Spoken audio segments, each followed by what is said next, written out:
Hello and welcome. I'm Annette Reeder from the biblicalnutritionist.com, and today I get to share with you, okay, this is incredible, because when I read the Bible, when I teach you about food, I like to bring the two together.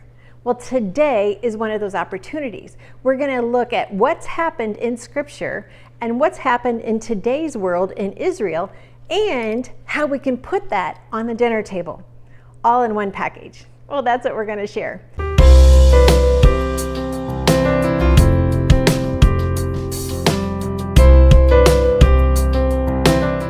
Well, thanks for letting me share with you God's recipe for excellent health. And that always includes, number one ingredient, how much God loves you with an everlasting love. Now, let's get started. Well, today's video, we're going to go and travel back to the Jezreel Valley. Now, you may know of the Jezreel Valley if you have studied the book of Revelation, because in the Jezreel Valley is the Battle of Armageddon. Yes, that's what happens there. So you have this huge valley where in times we're going to have this battle, good versus evil, and good wins. That's the good news. When you visited Megiddo on your trip to Israel, you see that huge valley. It's incredible. What's important about the location of this valley, and also why the Jezreel Valley is so prominent in Scripture, because it's a main highway. It's a main travel point, even today. So back in the beginning of time, even to today, it's a main thoroughfare. So if you're going to travel from one continent to another, you have to go through this valley. And so much of the trade route was there. The economy was based on this highway. And many battles were won and lost in this valley. But let me take you back to some observational view of people who were there. Now, you know the history of Egypt, you know the history of Israel, you know they got taken into captivity, then they got brought back, built another temple. But now let's look at the 13th century of Israel. And the writer is Rabbi Moses ben Nachman. And he fled Christian Spain for the land of Israel. Now, listen to his words about his take of what Israel. Many are Israel's forsaken places, and great is the desecration. The more sacred the place, the greater the devastation it has suffered. Jerusalem is the most desolate place of all. Now he goes on, he is considered a sage, and his Torah commentary is still studied today. And it had an altogether surprising interpretation of the desolation that he encountered. He saw this desolation. He saw that it's barren land. You know, Scripture talks about milk and honey. Well, it ain't happening right now in the land of the Jezreel Valley. But listen to how he saw it as a blessing in disguise. He goes on to say, he wrote that the devastation, now get this is so good, constitutes a good tiding, proclaiming that during all our exiles, our land will not accept our enemies.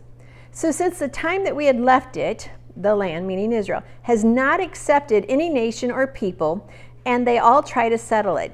And this is proof and assurance to us. Okay, so what he's saying is, yes, Israel was desolate.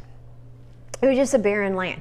Even when you travel today, you go through these valleys and they will tell you, your guide will tell you, this used to just be rocks. This used to just be dead land. But today it's not. Now listen to his final words. Now this is a 13th century scholar. He wrote that Israel will remain desolate until the Jewish people assume control. But when the people of Israel finally return to the land of Israel, the region will once again flourish thanks to divine providence.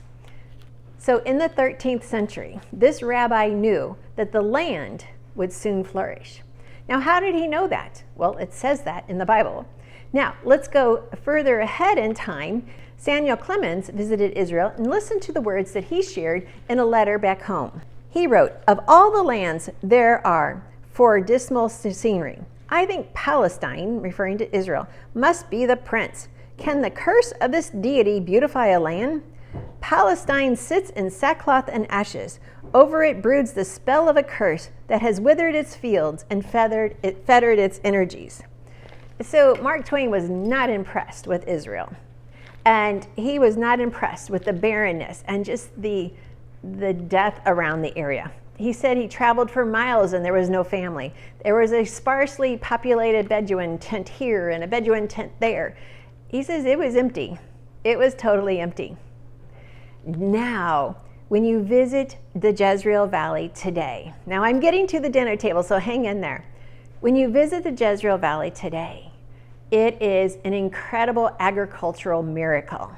And I do mean miracle, because when Israel came in and the Jewish people were able to claim that land back, it has flourished.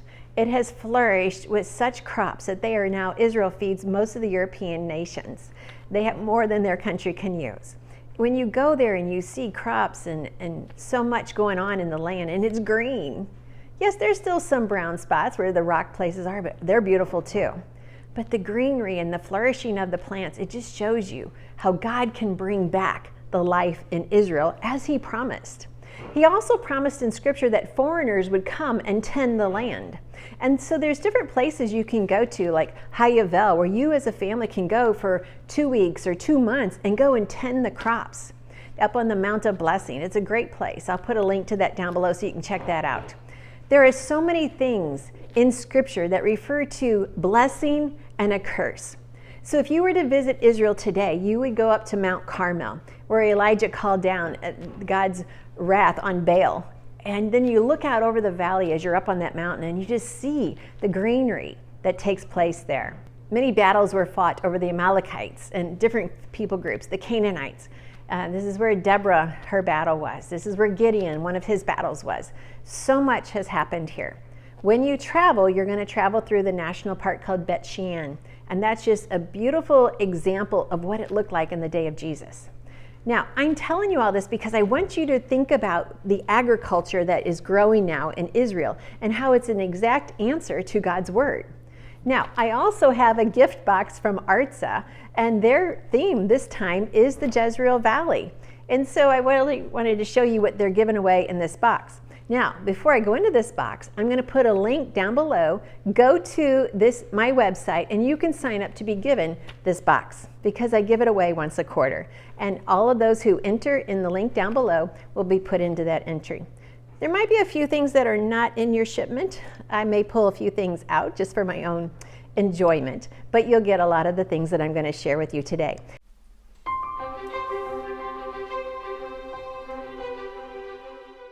So when you visit the Jezreel Valley, you're going to see pomegranate trees. You're going to see wheat growing. Wheat grows throughout the winter. Remember, wheat is harvested for Passover and Pentecost. You're going to see barley. You're going to see pretty much all of the 7 foods of the Promised Land. And if you don't yet have my book, some of the sites have run out because it's selling so well. Just stay tuned. It will be back. But definitely think about the pomegranates there. And when you serve these foods on the table, remember it's a blessing to your family. So teach them what God's word teaches us about how to taste and see that the Lord is good. So pomegranate trees are definitely going to be there. You're going to see valleys and you're going to see vines. You're going to see fig trees. You're going to see all of that. So let me show you what's in the gift box today. And one is, you may see this is just a cup with a votive candle. They have these little covers that you can make your own lamp. And this cover is the whole ancient Israel outlined on the map. It took me a little bit to figure this one out because once I did, it's like, oh, that's incredible. And they have another one, you see you get 2 of these, and the other one is just a mosaic from the tiles that were found in the different artwork in the villages that they discovered from this time period. So they also, I'm kind of leaning on this, but have a beautiful wall hanging or maybe a table placemat. Look how big that is. Just gorgeous, always gorgeous colors. In this, you also have an eye comfort thing. This has some wheat and some salt to add some weight to it, but it also has some lilac in it. So you would put this in the freezer for about 20 minutes, and then just once it's nice and cool and refreshing, just lay it over your eyes so that you can be refreshed and just to lessen the tension in your head and to lessen the stress that you might be dealing with. So definitely you want to use this eye pillow. Then they have, this is where I said you may not get everything in the box if I ship it to you, pomegranate jam, might not make it to you. They also have some chocolate dates, which is a really delicious little chocolate covered date balls with almond butter in the middle. Great combination. They always add something ceramic, and sometimes it's just nice to have an item in every room of your house to remind yourself of Israel, God's word, and how we can always taste and see his goodness. They have a spice that's perfect for omelets or even for pies, which I find those two in extreme, so I have yet to try it, but I think I might just give this away and let you try it. They also send recipes.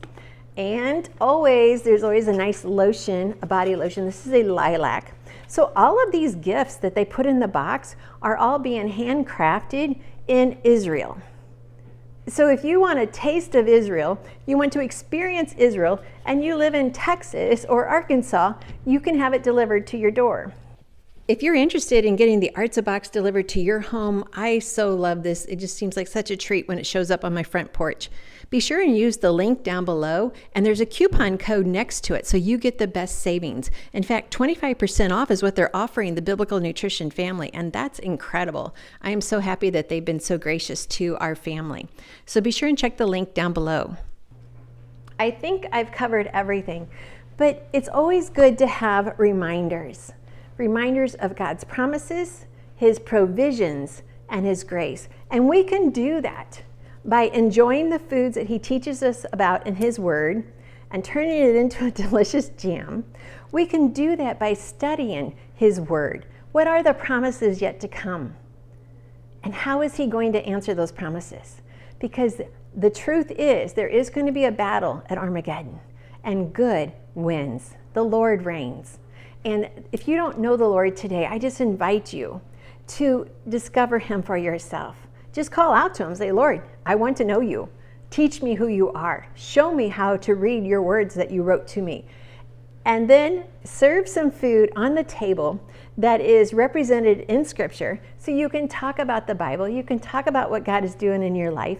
And I know he's working in your life right now. So enjoy. Don't forget to sign up for what's left of the gift box that I'm going to give away. It will be most of the items here so you can enjoy it. And I'm shipping it to you free. So, and then remember, God loves you with an amazing love. And everything he has gifted us with and promised us in his word is for you and your family and for those who love him. So thanks for letting me share with you the gifts from the Jezreel Valley. So much history there and so many flavors for you to enjoy.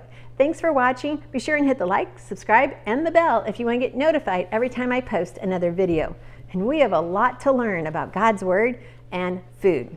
So let's taste and see that the Lord is good, and how blessed is the man or the woman or the child who trusts in him. Thanks for watching.